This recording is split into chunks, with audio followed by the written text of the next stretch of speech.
Hello guys, welcome back to English Elevate. Today in this class we're going to learn 7 phrases to sound confidence. Instead of this, say this. Sorry for being late.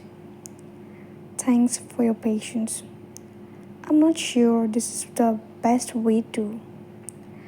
It would be best to do it this way.